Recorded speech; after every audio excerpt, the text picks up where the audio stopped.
How can we prove that the product of the gradient of a tangent line and that of the normal line is equals to -1?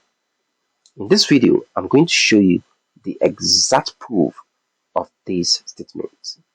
So first, let's understand what a tangent and a normal line is. So, what exactly is a tangent line? A tangent line is a straight line that just touches a curve at one point, while a normal line is also a straight line, but that is perpendicular to a tangent line.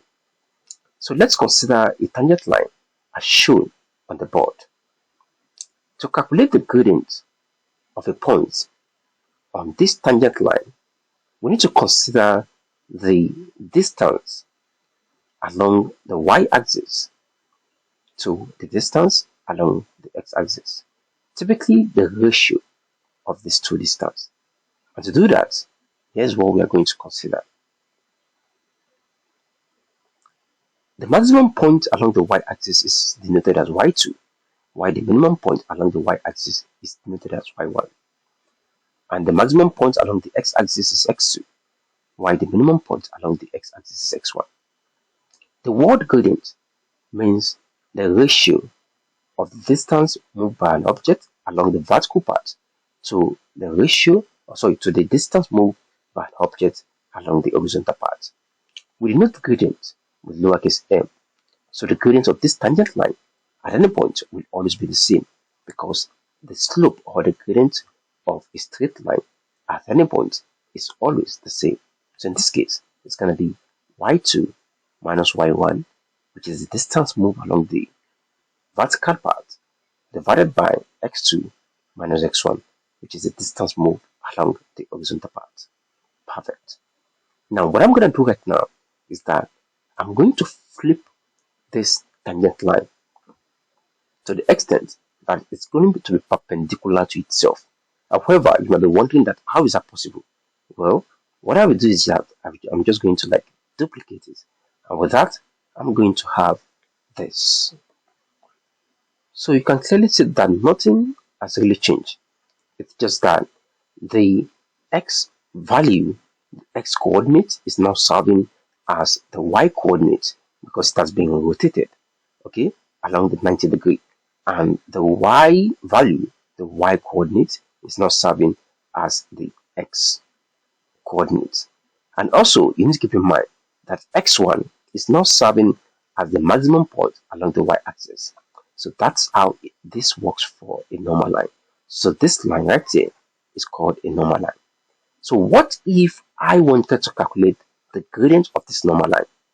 I'm still going to consider the same formula, that is the ratio of the distance moved along the y-axis or along the vertical path to the distance moved along the horizontal path or the x-axis. And with that, I'm going to denote the normal gradient with m sub n, and that will be x1 minus x2 all divided by y2 minus y1. I hope you got that. This is now the y coordinate. However, it's an x value, while this is the x coordinate, even though it's a y value. But it's just that nothing has changed. We just try to flip what we have initially. Perfect. So what I'm going to do right now is that I'm going to multiply those two gradients together and to check if I'm going to result in -1. So what exactly is the product of m sub t and m sub n? So we can clearly see that will becomes y2 minus y1 all divided by x2 minus x1, and this will be multiplying x1 minus x2, then all divided by y2 minus y1. Now at this point, we can clearly see that the y2 minus y1 can get rid of each other, and left over we can have x1 minus x2 to be dividing x2 minus x1. So at this point, I will need to get rid of some stuffs so as to have enough space.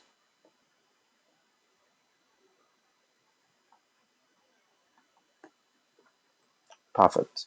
So therefore, the product will now become m sub t multiplied by m sub n should now be equals to x1 minus x2 all divided by x2 minus x1. Good.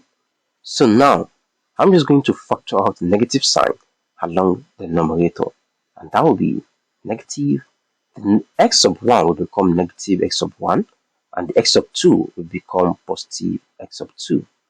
And this will be dividing x sub 2 minus x sub 1. Perfect. So let me get rid of this so as to have enough space. Now we can clearly see that eventually we can rearrange this to become x sub 2 minus x sub 1, and this will be dividing x sub 2 minus x sub 1. Now the x sub 2 minus x sub 1 cancels each other, and left over we will have negative 1, and that is where the negative 1 came from. And that's it, guys. That's how to show why the product of the gradient of a tangent line and that of the normal line is equals to negative 1. Hopefully you find this content helpful. If you haven't subscribed to my channel, please do subscribe to my channel. Thanks for watching. See you guys in the next video. Bye for now.